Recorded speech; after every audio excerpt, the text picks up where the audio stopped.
好，这一节焦点我们要镜头转到菲律宾身上了，因为菲律宾今年呢，不管是在政治、社会各个方面都面临到很多的动荡，尤其您看到连续很多个台风侵袭菲律宾，结果造成了259个人死亡，还有数百万人被迫撤离。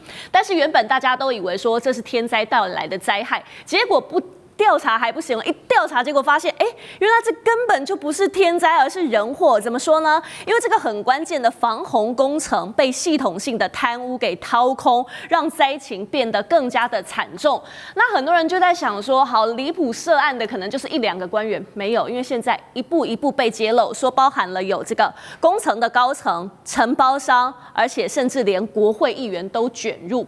大家都在看，因为这些人甚至很多人是小马可仕身边的亲信，所以这让民众呢，菲律宾民众直接炸锅了，非常不满。从这一张照片您可以看到，其实这些民众他们身上穿的都是白衣服，他们出来抗议，整个形成了一片白海。主办单位统计了，说现场有65万人，他们出来抗议，主要诉求是什么？就是我们要全面清查总统身边的人，而且还没完哦，整个防洪的这个贪腐案持续在延烧，包含了宗教团体、民间团体，他们也出来抗议。发起了100万级的示威，在短短2天有120万人，他们投入了这一场抗议。好，菲律宾的这一场风灾变成人祸，当地民怨直接炸锅。苑老师，您看，单纯就是因为这个贪腐案，大家忍无可忍，还是早就对小马可仕政府很不满了？我必须坦白讲啊，菲律宾有1亿多人口啊。那么这个遇到这种事情的话呢，上街的话呢，号称65万人啊，2天合计只有120万人啊。我觉得的话呢，从某种角度来讲，按比例来讲，这个抗议的人并不是太多。但是请不要忘记啊，菲律宾是整个亚洲地区是直接采用美国民主的这个宪法的国家。那个我们自己也了解啊，我们在台湾的话，遇到这种政府贪污的事情啊，那么就会出现一个情绪上极大的反应，大家都会走上街头啊。那么所以在这种情况下的话呢，这个有几点是非常跟人数是不一样。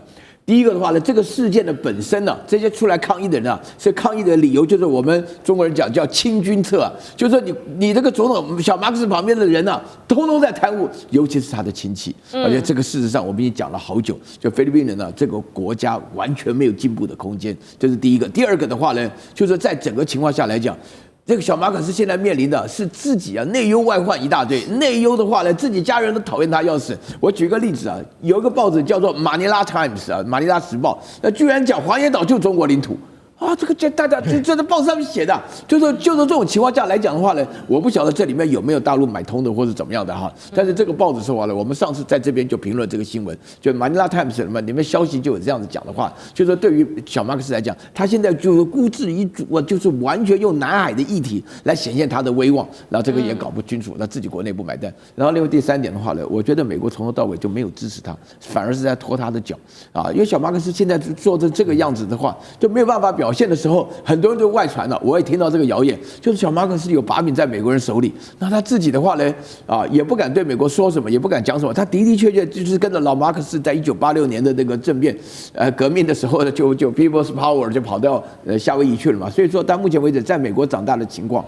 他目前面对的内忧外患情况非常局面，我根本都不忍心提到在荷兰的杜特迪，你知道，那个在随时准备搞他的啊，那交给你们2位再好好谈一下。好，大家都在说小马可仕现在就像岳老师说的，真的是内忧外患，除了有来自民众的压力之外，现在连家族内部也掀起了风暴。为什么？连他的亲姐姐现在都不挺哦。参议员艾米马克斯他直接大义灭亲，他在这个反贪集会上直接公开指控他的弟弟，也就是总统小马可仕涉毒。说第一夫人也涉毒，甚至总统的长子也涉毒。这个消息一出来之后，全场是瞬间安静了0.5秒，因为太震撼了。他的姐姐怎么说出这样的消息？那这个被指控的总统长子桑德罗，他是直接罕见他反击说：“姑姑，你说这一些话指控是危险而且不负责任的。”那菲律宾总统府呢也出来说小马可仕在2021年的时候就验过毒品反应，那时候是阴性。而且暗示说，这个小马可仕的姐姐艾米为什么选在这个时候发难？认为说可能就是这个反贪调查，恐怕涉及到他的政治盟友有关系。好，其实大家也在说，他们兄妹关系可能早就有这个裂痕了。他们的这个关系本来就有裂痕，但他姐姐选在这个时候发难。就我们想问明宽哥，你来看，他真的是大义灭亲，还是说家族内部他们现在权力板块确实就是在洗牌？那他必须为了自己，他只好先切割自保。我们先来简单的说一下菲律宾哈。YMCA 有国际的援救，比较远的援救会到非洲去。其实亚洲有很多地方也需要援救，包括了像印尼、菲律宾也要。很多人会慌了，菲律宾人口1亿多，有7000多个岛，菲律宾不是很有钱吗？菲律宾的贫富差距非常非常大。那菲律宾呢是一个非常难管的地方，为什么呢？多种族、多民族、多岛屿、多语言，他们的宗教很多，然后人口1亿多人呢，大家说的话都不一样。所以呢，菲律宾呢要当总统的话，只有2个地方出过头，要么就是在吕宋岛，要么就是在明达纳尔岛，因为它有3个大行政区。刚老师有说哈，菲律宾这个地方非常的神奇。那我现在跟各位说，马可仕更神奇啊！为什么呢？我第一次看到关于马可仕的一个新闻是，他在舞会当中被雷根总统抱着，那一年他3岁，因为他爸爸跑路了，他们就在夏威夷，他们就一起在一起。所以你跟我说小马可仕真的懂菲律宾人的苦的话，我个人是不太清楚的，我不太相信。简单的说，小马可仕是个公子哥。小马可仕是个公子哥。我们从公子哥这个地方开始再往下延伸哦。在菲律宾选举非常的麻烦，为什么非常麻烦呢？第一个，我们刚好跟各位说嘛，多岛屿、多种族、多宗教，所以呢，你在当地称王之后，你要开始怎么办呢？你要开始拉帮结派，因为你能够管的地方真的不多啦。我们讲个简单一点的哈。马可仕家族他们家在整个出来崭露头角的时候，他们只是在吕宋岛当中北方的中国的乡村，他们开始出来的哦。从小选举开始，选举完之后开始往下走之后，开始分赃到最后呢，各位整个菲律宾垮了嘛。可是各位，菲律宾不是自始至终都这么弱哦。菲律宾在2次世界大战的时候是亚洲第1强国他们从西班牙管完之后，美国管完之后，他们是亚洲第1强国他们什么时候开始崩解的？他们就是民主化之后开始崩解的。过去殖民时代他们是强国所以简单的说，因为多种族，因为多语言，所以简单的说就很难管。回头来谈了，为什么他的姐姐要出来指责说小马可仕来到这个地方他吸毒？现在跟各位说，菲律宾他们的总统选举，菲律宾的总统选举跟南韩一样，他们是5年1任，不得连任。所以呢，很简单，你要的话就是大刀阔斧的改。要么呢，就是怎么样呢？就是让你的兄弟，让你的整个所谓的同才都能够过得很好。那菲律宾现在的状况是，第一个，菲律宾今年的台风特别多，每次都造成很大的一个灾害。造成很大的一个灾害就很简单的，公共工程行不行？排水行不行？你的房屋行不行？最后一看，全部都不行嘛。那为什么全部都不行呢？菲律宾的总统其实跟韩国的总统一样，他是有一个诅咒的。什么叫诅咒呢？要么就跑路，要么就被关。很特别，这个很特别，所以我简单的最后来做一个 ending 这个 ending 要跟各位说的就是，各位记不记得主持人刚说2021年他为什么要去做毒品测试？很简单，要当总统的嘛，要当总统的，要当总统的时候要跟全国的人说清楚，你到底有没有用毒品嘛？那目前他有没有用毒品？小马可仕有没有用毒品？帮小马可仕有没有用毒品？我们不知道，但我们可以知道的是，今年2025又要总统大选了，而现在是人人有信心，个个没把握。现在的人心正在浮动当中，所以现在大家都在为未来在打算了。确实，好，现在内部非常的动荡，他的家族分裂真的是白热化。因为呢，现在小马可仕本人到底怎么反应，其实大家也在观望了。民众很多的怒火要求他下台，但是我们来看到总统府的反应哦。总统府反应是说，这只是一小撮人。确实，刚刚岳老师也说，按照比例上来说，但是这就是有民怨嘛。但是更敏感的是说，这个抗议现场竟然有退休的将领现身在声援，直接喊军方说撤回支持。